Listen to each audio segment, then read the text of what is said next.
Are there daily conflicts happening in your home related to food? One day the kid likes the food, the next day the kid doesn't, or you cook something and half the kids are like, yay, and the other ones are like, that's gross. Power struggles around food are one of the most common conflicts that we see when we're helping coach families. And so we wanted to bring on a great guest for you that, man, after this interview, there's so many things that Sara and I want to go back and tweak or change or do differently, because she's really going to help you change how you approach food and eating with your kids. Because don't we all really want to raise kids who have a healthy relationship with food, that are really curious learners when it comes to food? And yet many times what we do is just give our kids the same hangups we had, or we just approach it the same way our parents did, with things like, oh, you got to clean your plate, or you're wasting too much money when you don't eat that. So she's going to give you a completely new paradigm. And by the end of the podcast, you're going to have specific steps you can take with each age, no matter whether your kid is 1 year old, 2 years old, all the way up into the teenage years, about how to approach eating and food differently. So if you are having those issues in your home, jump into the podcast. But before you do, please leave a rating, leave a comment, and because this is the currency of podcasts. The more you guys give us positive reviews, the more, whatever podcast thing you're using is going to promote this podcast and give more parents access to it. So it just means the world to us when you leave positive comments, and when you share with other people, it's really helpful. So get ready for your mind to be blown when it comes to food. Enjoy the podcast. Welcome to the Art of Raising Humans. The Art of Raising Humans is a podcast designed to support, equip, and encourage parents on how to create long-lasting, deeply connected relationships with their kids that's free from fear and shame. Come join us on the journey.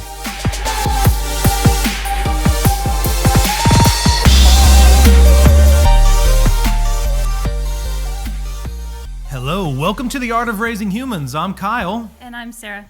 And man, eating can be a big issue in families, right, Sara? I think it's really common. I can't count the number of times I've heard families talking about their kids and eating and what they eat and what they don't eat. And I know as much work as we put into our parenting, as intentional as we are, an issue that's always kind of risen up, we're like pulling our hairs out. It's like, what do we do about helping our kids eat food?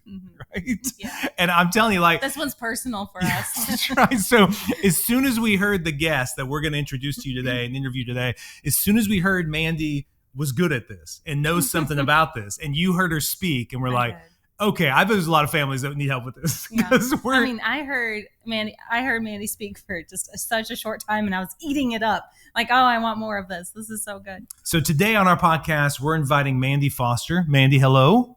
Hi, how are you guys? Good. And Mandy is, she does speaking, she does training, but her main deal is she helps parents understand how to help their kids have a healthy relationship with food.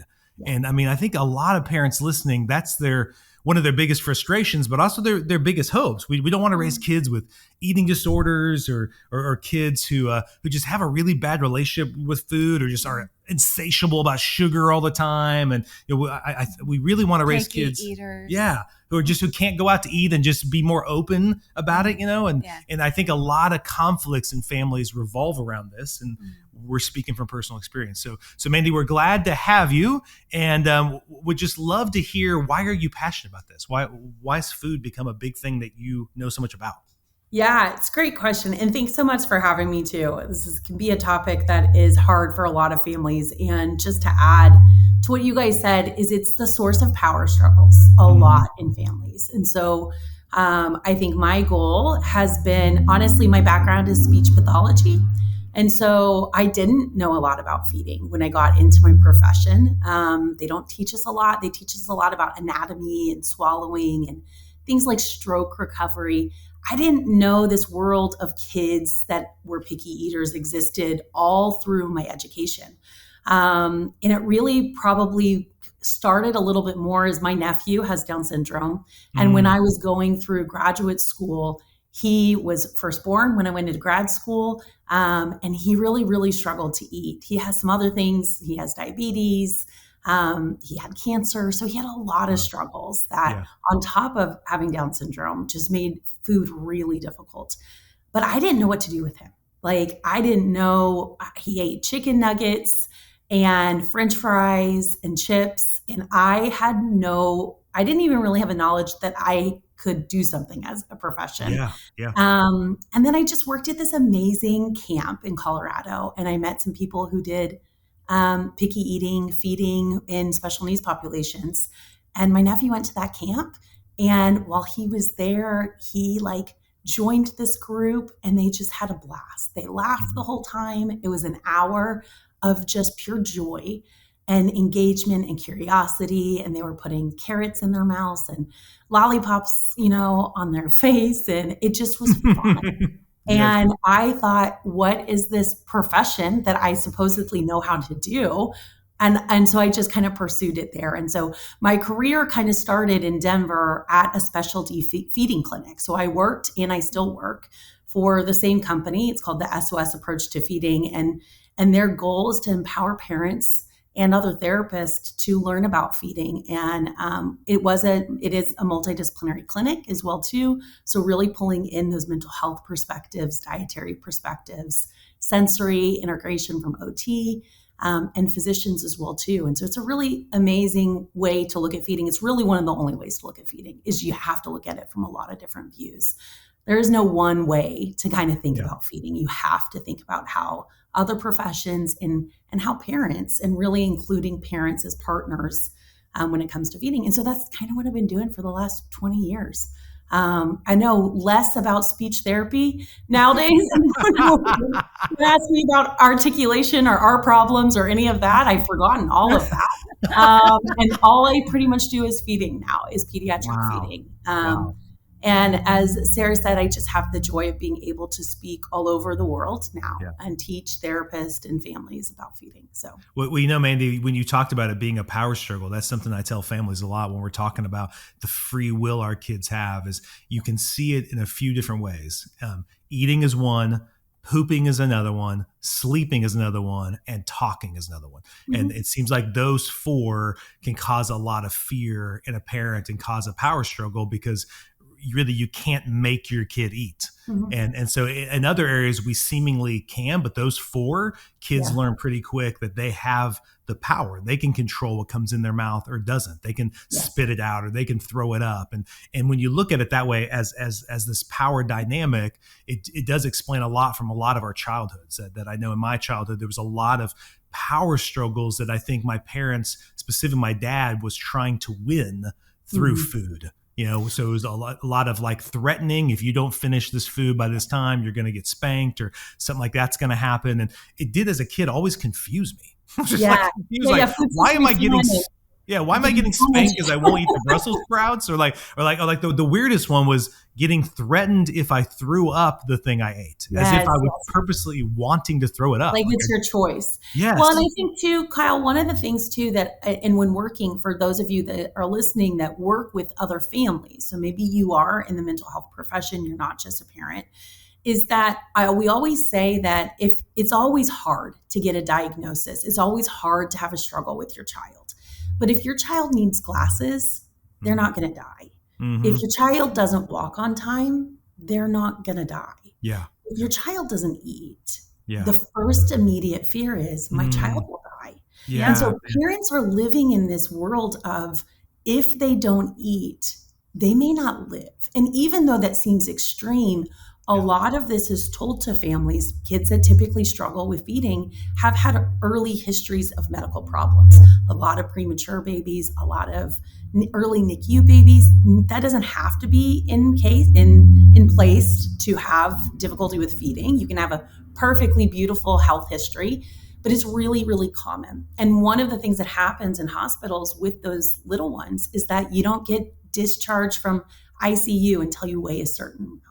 You don't get discharged from the hospital. And so they're really, really focused on weight, intake, caloric volume, and they're scared.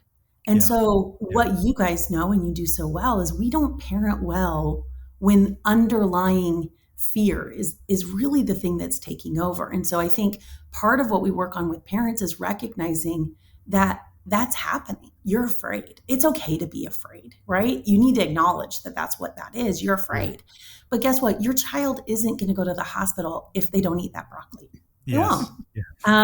They're not going to go to the hospital if they miss an entire meal.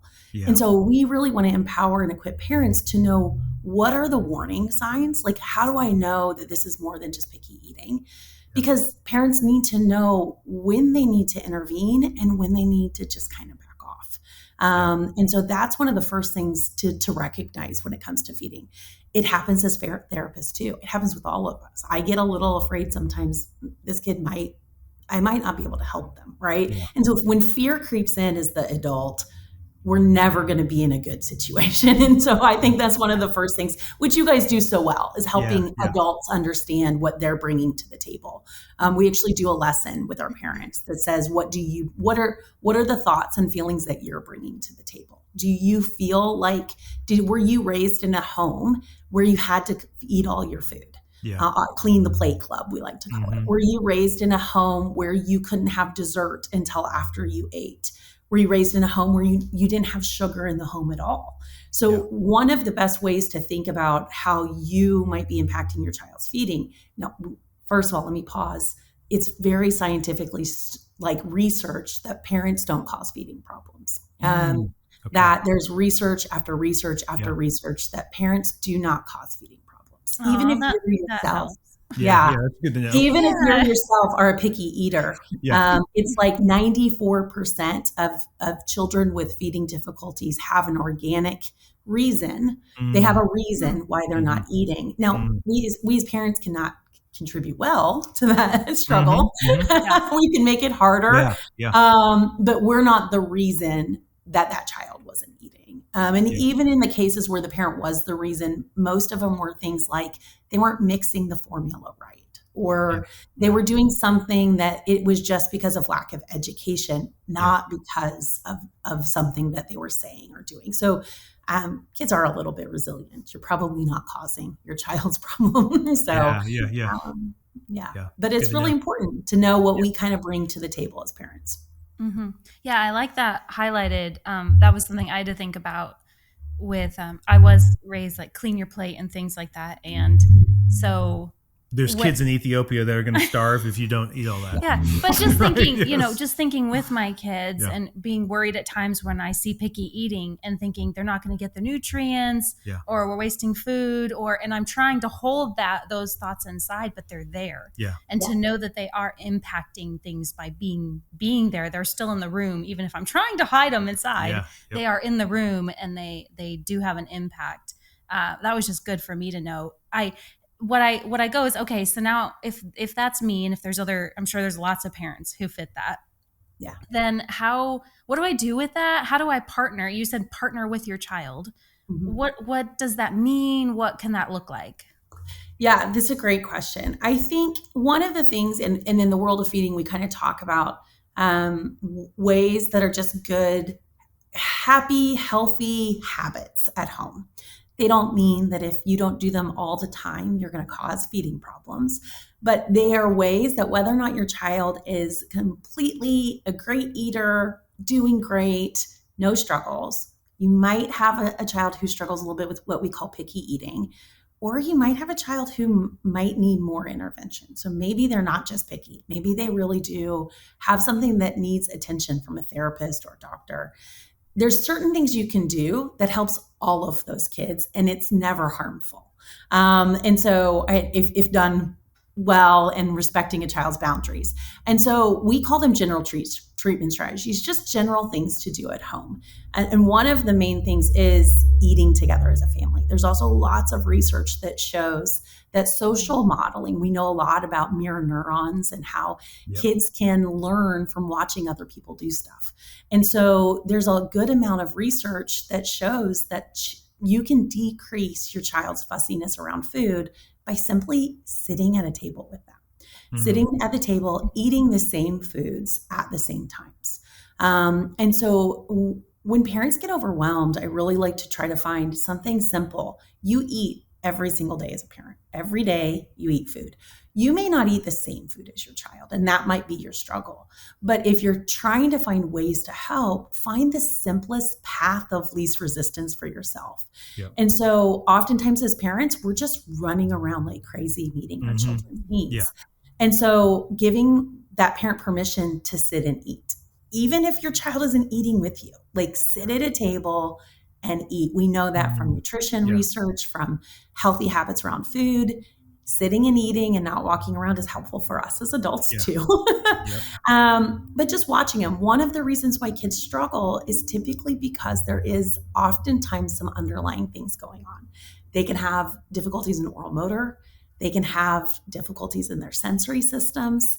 A lot of times what's happening is that they have these learned pairings that have happened, and we don't really know why and where they came from. I mean, immediately, my job is to help you figure out where they came from. To do some, be curious and discover that. Yeah, to be curious. And so one of the things that happens is, let's say you have a child who's a little bit more sensory sensitive, and when they were 6 months old, you were feeding them and they didn't like the food on their face, and you're a great parent and you noticed that. And so you wiped it off. But every time you wipe it off, you give them a tactile defensiveness. And so now they're used to that.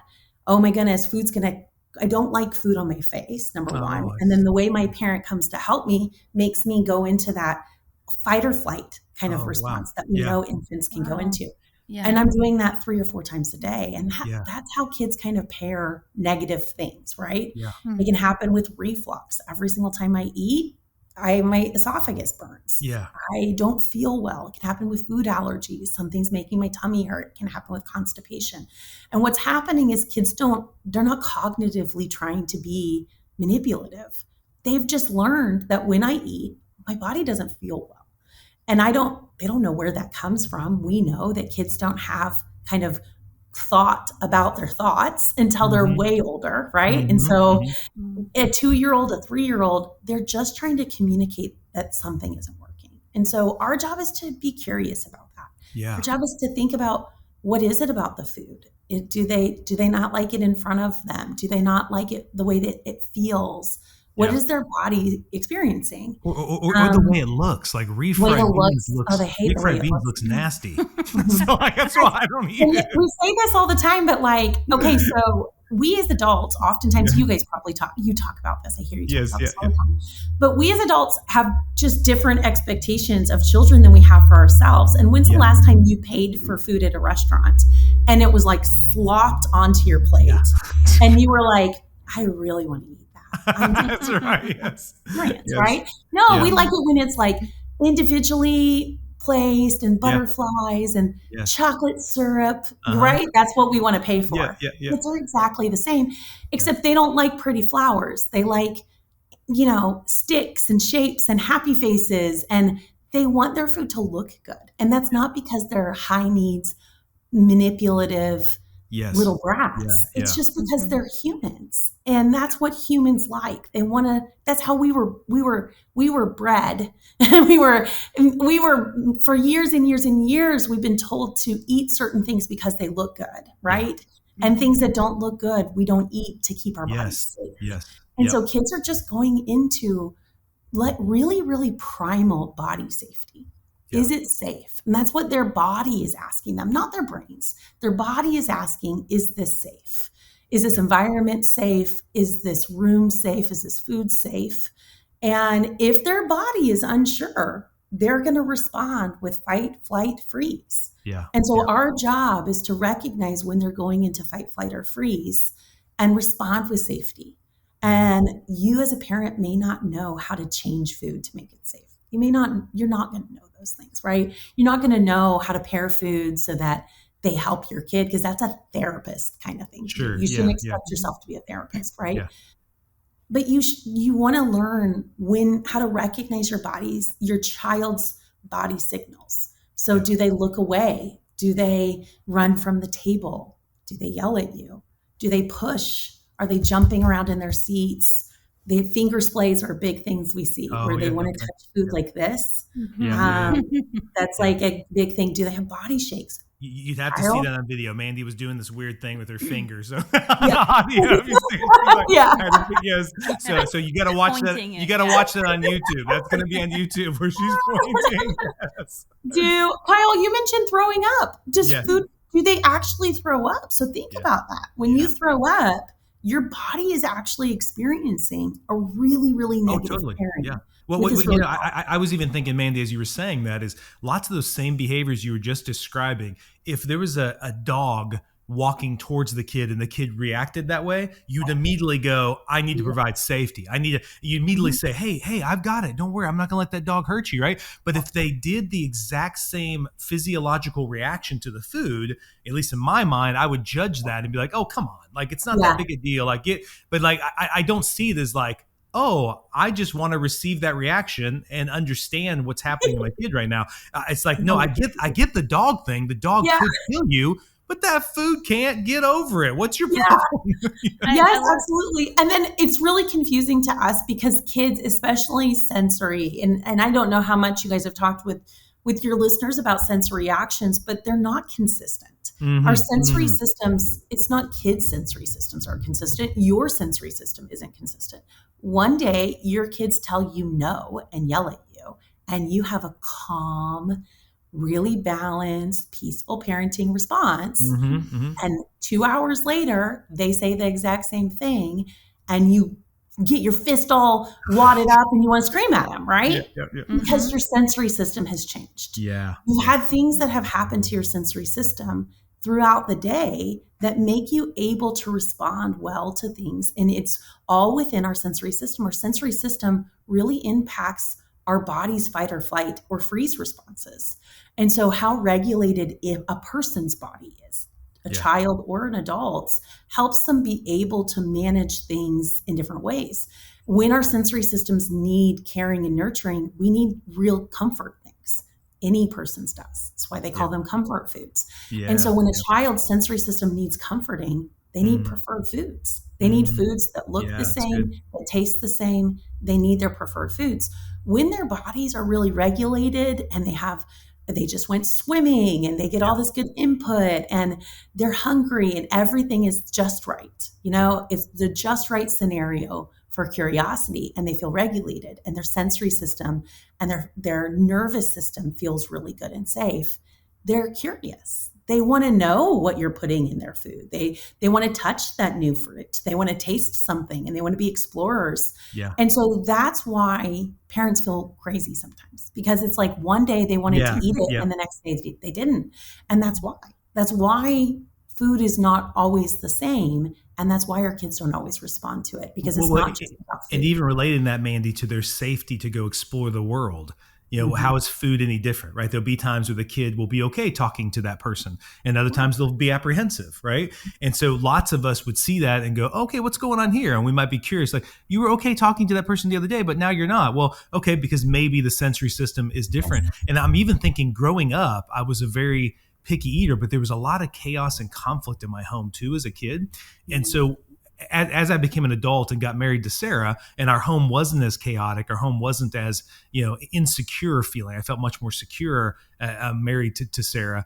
I noticed there was foods that I told Sara I didn't like that I had actually never tried. Yeah. It hit me probably in my mid 30s. And so it actually gave me a lot more empathy and compassion for my kids' eating issues. Cause I'm like, I'm in my mid 30s and I'm realizing there are food, like tons of food that I had put on my checklist that I will never eat, that I do not like. And I have never tried any of those.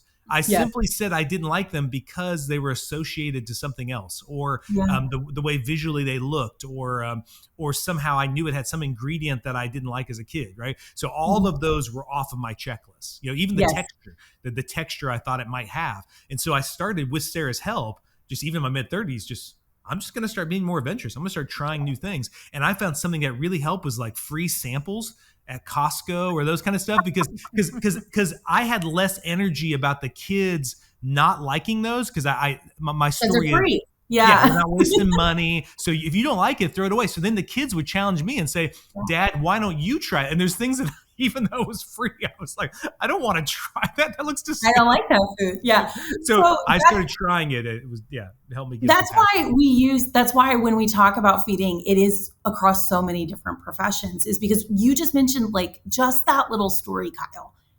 I thought about probably 4 different, completely different perspectives in that. And one of them is when we're in stress, we typically drop down to lower cognitive thinking, And so we kind of, if we're up at, logical thinking or logical adults, when we're in stress, we get into a little bit of black and white thinking. This is what I do. This is what I don't do. Right.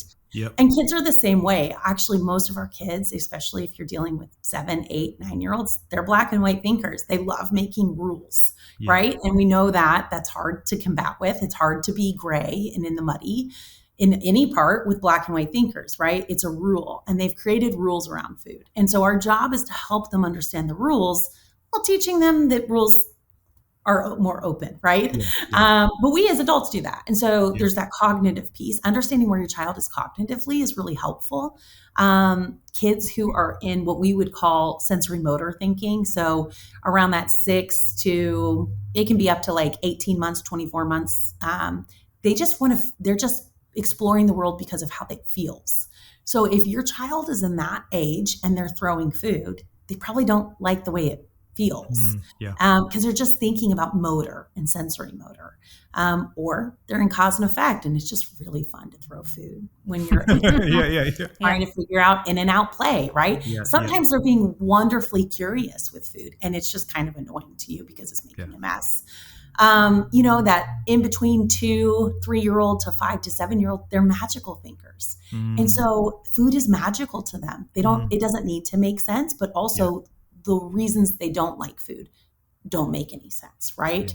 There's no logical connection to why you ate that Cheeto and now it makes you cry. And it's because some kind of magical thing happened in their head that you don't even know and can't find a path to, right? And so understanding that and how we all think about life is really helpful in thinking about food, right? Because it changes the way that I deal with food. Also, we use our language. And one of the things that you brought up is like, I just don't eat that, right? And so one of the things that we do with kids is we start using language that helps them be open, but validates where they are. And so my kids ad nauseam could tell you this. And the second they say, I don't like it, they stop themselves and they say, I'm still learning about that food. Because that's kind of what we say is you can't make a decision. I say this all the time. Scientists have told us that you can't decide whether or not you like something unless you've chewed and swallowed it 10 times. It doesn't mean me as a parent then forces them to eat it. It means I come back and I say, we don't actually know how your body feels about that food yet because you have not chewed and swallowed it 10 times. Today, you don't have to chew and swallow it. It doesn't look like your body is ready. But you can look at it and tell me what color it is. You can use this knife and cut it apart and see if it's soft or squishy. And so that kind of language helps them you talk a lot about scripts, right? What are the scripts in your head? And one of the scripts that gets into kids' heads is, I don't eat that, right? And I'm trying to break that script. I'm trying to say, actually, you're still learning about it. Kids' heads, adults' heads. That's still in my head. I don't eat mac. I can list a whole thing. So I do not eat, and I have not eaten them 10 times. Yes. I ate them once and decided I don't want to eat that again. All the time. Yes. And then you can say things more confidently. Like my body doesn't really enjoy salt and vinegar flavors. And so when my kids pull out olives because they think it's hilarious because it literally turns my face red and I do a gag response to olives, right? I'm a feeding therapist and probably once in a month I learn about pickles, olives, salt and vinegar chips. Just because I have to do the things that I say I need to do, right? Every single time I have the same responses, right? I know my body does not work well with this. But that's what I say. I don't say I don't like them. I say my body has learned a lot about these foods. And what I've learned about my body is that salt and vinegar are not my favorite flavors together. But last week, I got a hamburger with pickles on it. And I didn't pick the pickles off. I just put more ketchup on it. And so look, my body is still learning about that food. That's what I say to kids, right? But you know what's funny? It's funny. For the listeners, if you can't see Kyle right now, he's really struggling. He does not like pickles. It's funny you use that example because that's actually going back to the logic idea. Is it confuses Sarah to no end because I love salt and vinegar chips. They're actually my favorite chips, but I can't stand pickles, and I don't, and I even love A1 like steak sauce on steak, and I love vinegar things. And she's like, "Why don't you like pickles?" And it makes no sense. Like, How many pickles have you eaten? Have you eaten 10 I pickles? probably five. Maybe over the span of your Well, and Mandy, it was funny when we were at Costco and the kids did say, Dad, I kept saying, let's try the samples. And one of them was pickles. And the kids said, hey, I'll eat one if you eat one. So I did, and it actually didn't taste that bad. Yes. They're pretty good. That's what's so good about it is like one of the best ways we kind of jumped around at different things. But Sarah, you had asked what are things parents can do. Yeah. Parents can model their learning. And that's one of the best things.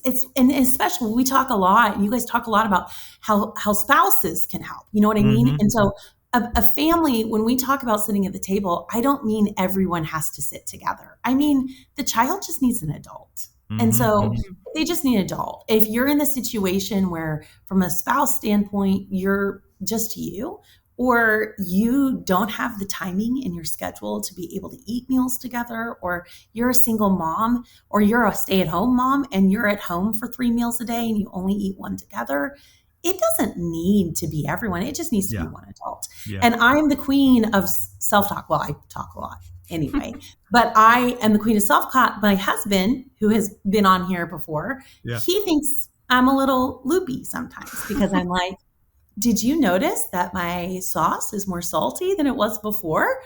Yeah, Mandy. Did you notice that I used lentil swirly pasta instead of wheat straight one? He's like, yeah, because he thinks I'm like seeking praise from him, right?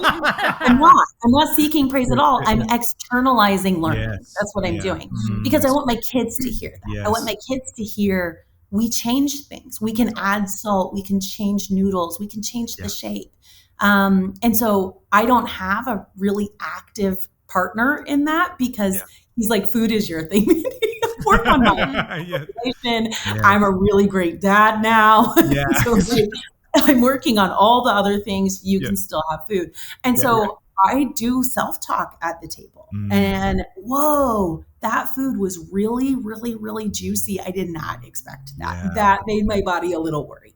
Yeah. And so we just self-talk. One of the things we just did this last week, I do like once a month with my kids. And I think is one of the best ways to just get everyone into a curiosity place at their own level is take it away from mealtime. If mealtime is really stressful, if you know within yourself, you have too many triggers, you really can't just be this open, curious, relaxed parent at dinner. Don't start there, right? Yeah. And so what we do is we go to the grocery store and we just pick one thing nobody knows a lot about. Usually it's in the exotic fruit and vegetable aisle. And we just bring it home. And then at no mealtime at all, we just explore it. We pass it around with each other. I do this when kids are little too. You don't have to be able to understand language. Last week, it was a dragon fruit. And so a red dragon fruit they picked. And we're passing it around. We're feeling it. We're touching it whole. We just kind of explore it, have a chopping board, and then we make guesses. Who thinks it's going to be red on the inside? Who thinks, we just guess.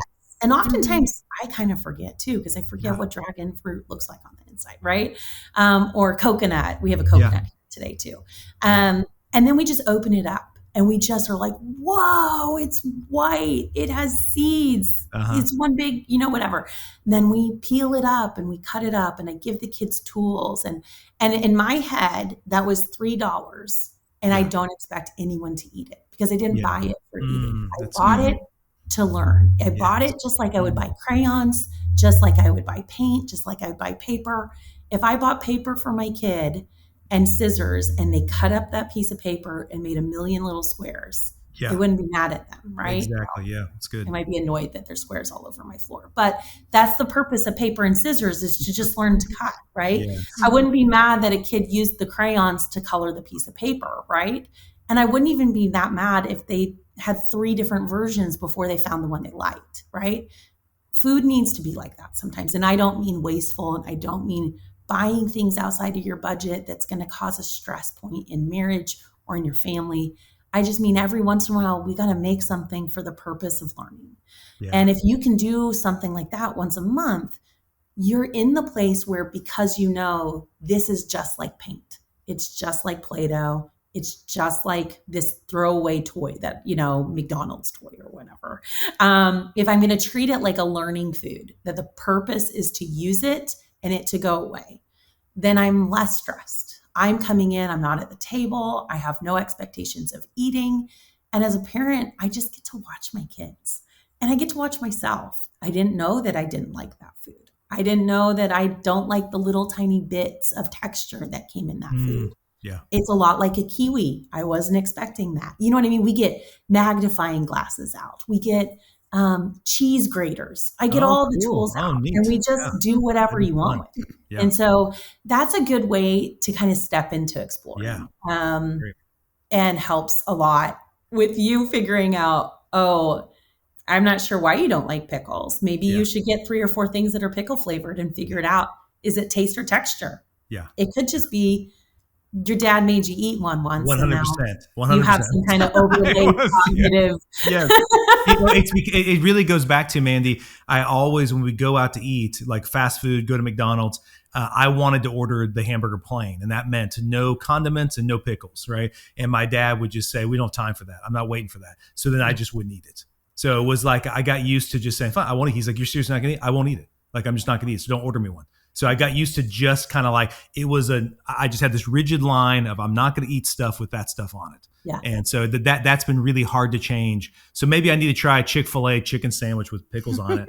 Yeah. One of the best things is you need to be curious, because you don't actually know. Yeah. The thing is, Kyle, when I hear that story, I hear struggle with you and your dad that has all sorts of therapeutic overlay. Mm-hmm. But my question is, why didn't you want pickles on it in the first place? Mm-hmm, mm-hmm. And so there's something about pickles, is it the flavor? Is it the texture? Yeah. Is it that they covered up too much of the good flavor of your cheese and your burger? Yeah. And so what I do is I say, let's get some pickle Pringles. Mm-hmm. Let's get some pickle flavored popcorn, get a pickle flavored jelly bean. Yeah. Take a pickle, dry it off, get a sweet butter pickle, get a sour pickle. Does that make sense? Yes, totally.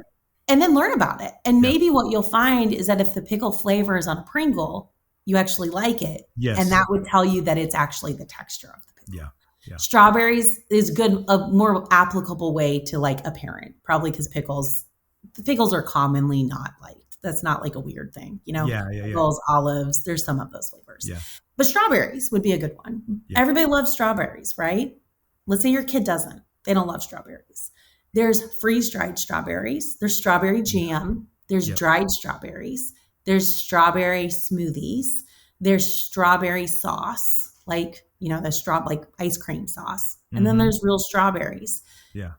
Play around with them and see if you present a strawberry flavor in a different texture, does your child like it? A lot of kids with feeding difficulties have oral motor problems. And so for oral motor problems, strawberries are slippery. They're hard to keep in your mouth. You have to have really, really good oral motor skills.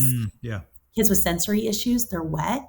Every time you chew it, it turns into it's one texture, and then you start chewing it, it turns into mush. The flavor starts to go away. And so if I give kids with sensory and oral motor problems a freeze-dried strawberry, so like the crunchy kind, and they eat them, then I automatically know it's the texture. It's the texture that they don't like. Yeah. And then I can start introducing freeze-dried strawberries, freeze-dried peaches, freeze-dried apples. And now I'm introducing fruits and vegetables in a texture that works for their body, not for them to eat that for the rest of their lives, but as a stepping stone to introduce those types of foods. If I put it in a smoothie and I blend it all up, do they like it? Yes. Mm-hmm. Okay, so now I kind of know it's texture. It's not flavor. And so then I can play around and I can be a curious parent a little bit more around what works for my child's body.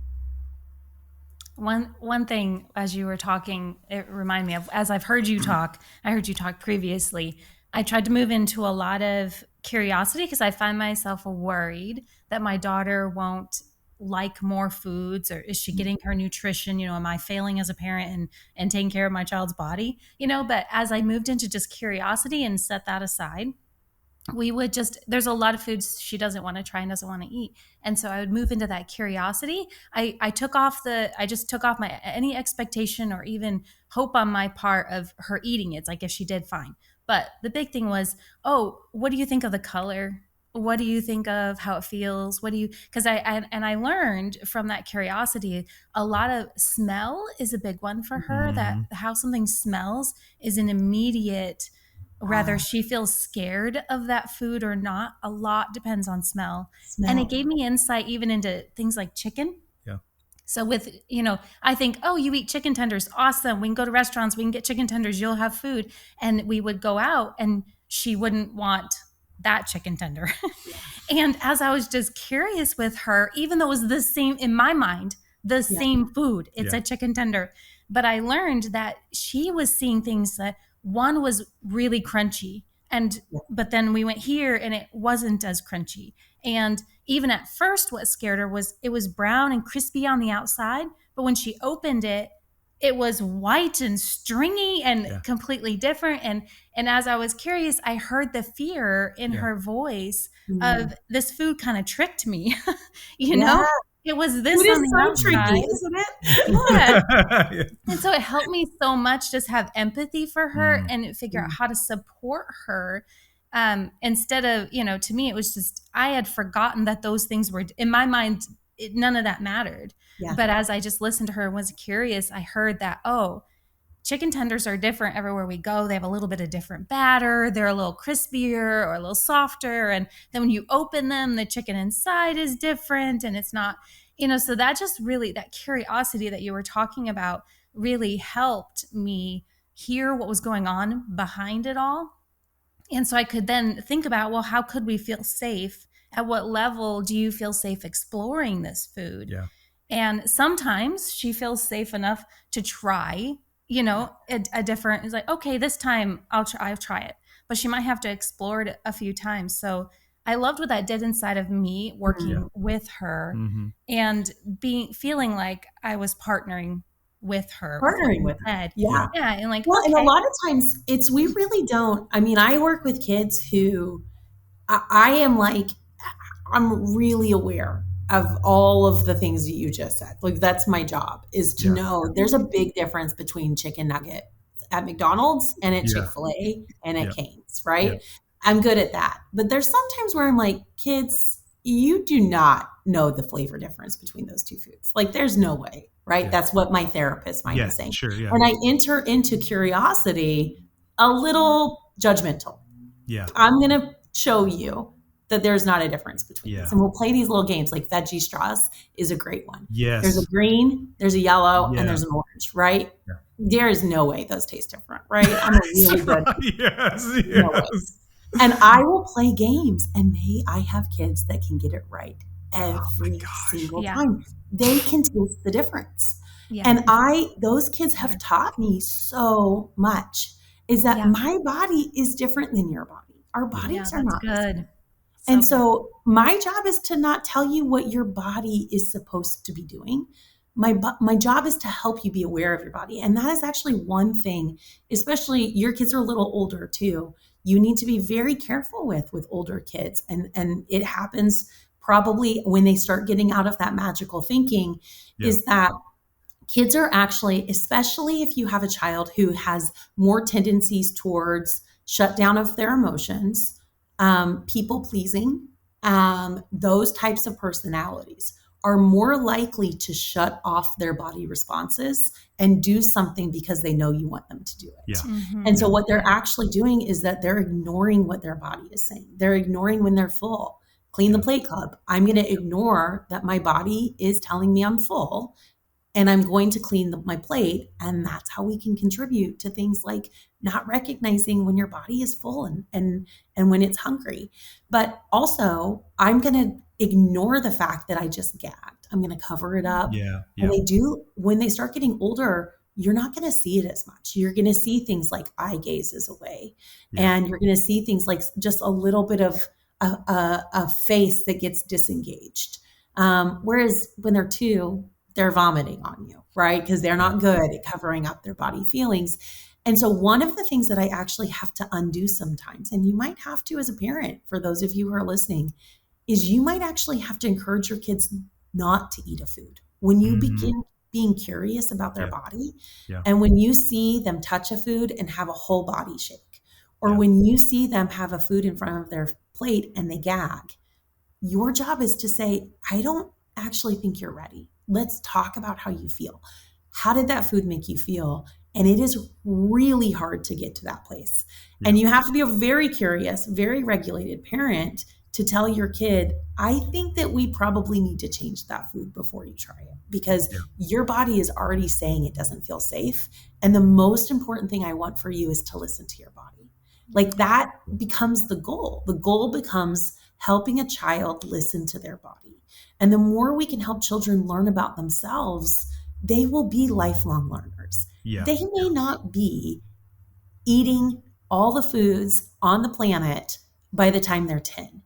But if we create a child who knows how to listen to their body, who knows how to understand what their body is saying in a place of safety, then they won't have a gap like Kyle did. They'll be 30, 40, 50, going to new countries and seeing chicken feet on a plate and saying, I can be curious about chicken feet. I can be curious about grilled crickets because I know how to learn and I know my body and I know what my body is saying yes to and no to. And because I know how to learn, I can be a lifelong learner about food. And that's really what we're trying to create. We're not trying to create 8-year-olds who are compliant. We're trying to create lifelong learners. And Mandy, that's where fear is always opposed to that. Fear doesn't allow for that. So what I'm hearing and what you just said there, that's so important is, if I'm wanting them to be lifelong learners with food, really curious about the food, then I need to model that. I'm going to be curious about food. I'm not going to approach it in such a rigid way, because I'm even thinking like what Sara and I did early on and just mistakes we made in regards to this is like even Abby, one of the things that really frustrated us with our oldest is she started to get into the habit of she would eat something and then be like, that is so good. I love it. And then we'd be like, awesome. And then you'd see her later on, she's barely touched it after that. And then she ends up throwing it away. And that would really upset me because I'd be like, now I feel like she's not even being honest with us. But she would say, no, I did like it at first, but it was almost like she was learning to just give us the reaction that she thought would please us the most, which was, that was amazing. And then she was getting good at hiding how she didn't eat it the rest of it. She just kind of scooted it around to make it look like she ate it, Yeah. Well, because honestly, and if you think about it that way too, she could be pleasing. And also she could have liked the food. I know. Yeah. I think she was being honest with it. Yeah. And then you're like, wait a second, that chicken, think about like beef jerky. That's a good one. It feels way different on the first bite than it does on the 20th. Yeah. And there's sometimes by the 20th bite of beef jerky that I kind of want to spit it out too, right? Like this food is no longer worth chewing anymore, Yeah. And then the aftertaste, sometimes you eat it and then by the time you've swallowed it, it's different. It leaves a different flavor in your mouth, different experience. Yeah. Mm-hmm. And I mean, one of the really great ways to think about, if you are feeling like I can't even do this, like I know myself well enough as a parent, I know the scripts that are in my head, and I know I need a lot of work to be able to be the type of parent who can help their child in this way. A really great way if your kid is probably 5 and up is just watch cooking shows. Like Chef Junior, any of what do they do the whole time? They are like, especially that one where they take the leftover ingredients and they make something new out of them. I love that one because it's teaching you that food, you can change food. You can make a sauce for a pasta out of cotton candy. Like, what kind of crazy world is this, right? What? So, you know what I mean? Like, watching someone change food in that way. Cool. So I'm not a huge proponent of just sitting in front of the TV, but that's one of them that I'll tell. Watch those with your kids. See how they talk. How do they judge food? How do the judges respond? They savor it. They think, they smell it first. If you start watching those, the amount of smelling that goes on in every single right? Yet when our kids are like, and sniff it and smell it, they're like, and you're like, just eat it, right? Yeah. No, because really good explorers and really good chefs, that's what they do. And when they get a new food, they chop it up, they smush it, they kind of see what is this food going to do when I start manipulating it and cooking it, right? And so that's a really easy way. It is something where you can just imitate. You need to get mirror neurons. And what does it look like to be curious? Watch cooking shows, Well, and Mandy, what I love about that is if we were going to go to an amusement park, something I do is I want our kids to feel free to not be afraid to ride the roller coasters or do stuff like that. So what I do to help them do that, anytime we're going to go to someplace like that, we watch YouTube clips about people riding those and enjoying them. And we talk about, oh, that one turn looks scary or that one. So, and every time it's helped them when we go, they want to do it because they've already seen it and they've seen people enjoy it. Or like I've been skydiving and someday I want to do that with the kids. Be like, that seems crazy. But we watch people skydive sometimes on YouTube and see how fun it is. And the kids are like, yeah, that looks really exciting. Right. So I could see the same thing happening there. But what I want to do, Mandy, I want to give everybody access to some of the tools you have. I know we got some kind of test that we took, right, for the kids. You had handed out. And I was wondering, how could they get a hold of this information? How could they reach out to you or connect with you better about food with their kids? Absolutely. So as I said earlier, I speak a lot. I'm primarily to speak to therapists, but we have lots of parent resources. And so the website that I contribute most to, that I've created a lot of content around, and that I kind of focus most of my energy is to the SOS approach to feeding. And so I can give you that. You can link it, but it's sosapproachtofeeding.com.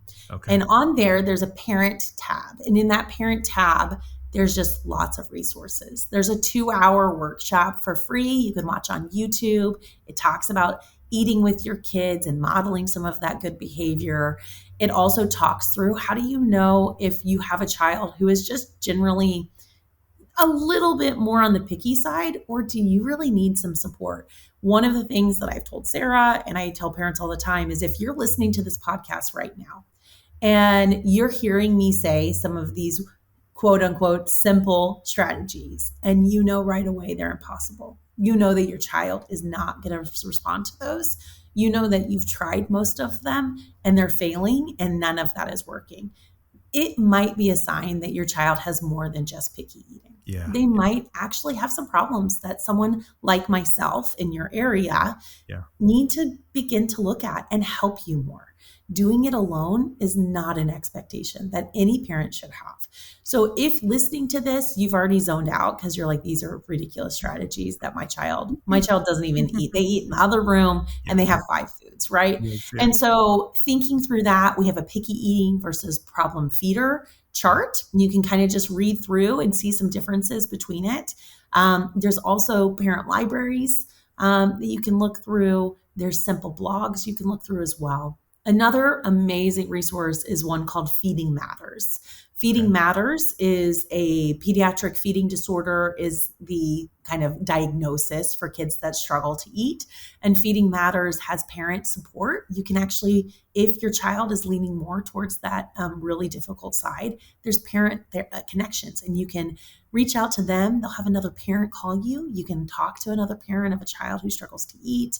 They have a lot of different resources, and they also have the questionnaire as well. So there's a questionnaire on both of those websites that you can find in the parent tabs. And so that's really great. And then you can always, if you're local to Oklahoma and you're listening, you can always reach out to me, Mandy Foster.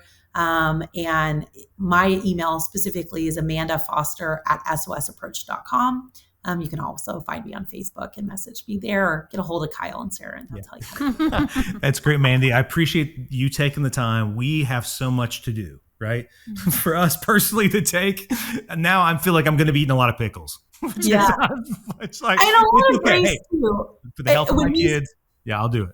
When we speak in conferences, one of the environment photos, like what not to do, is my children. And so like my kids are sitting on top of a table. We're listening to music. My oldest is like singing over his little sister while she eats. I have shoes on the table. Like, it's a disaster and chaos, right? Yeah. And I'm the therapist. And so I just want to end with like small baby steps. It's really about making slow changes towards changing yourself and how you work and helping your children. And you should never, actually, one of the worst things you can do is listen to what I say and one of those podcasts that I've been on or SOS page, go home and change everything. Yeah. Your child will stop eating because they're overwhelmed with the change. And so it's really important to not all of a sudden require your family to go into all these changes. Yeah. Don't do that. They'll freak out. They'll be like, this is an unsafe environment. Everyone's changed. You don't know what to expect. And so just making some of those small changes is helpful. And that's where kids are going to really see it the most. That's great. So I know this is going to help a lot of listeners, Mandy, and anybody who's listening to this. If you know other families, I'm sure you do, who are complaining about their kids not eating or being picky, definitely share this episode with them. Let them know about Mandy's work, and we'll include all of the links and all that stuff in the info page below. Okay. Mm-hmm. So thank you for joining us, Mandy. I appreciate it. And, we appreciate it. Thank you. And you're welcome. Okay. Thank you. The Art of Raising Humans podcast should not be considered or used as counseling, but for educational purposes only.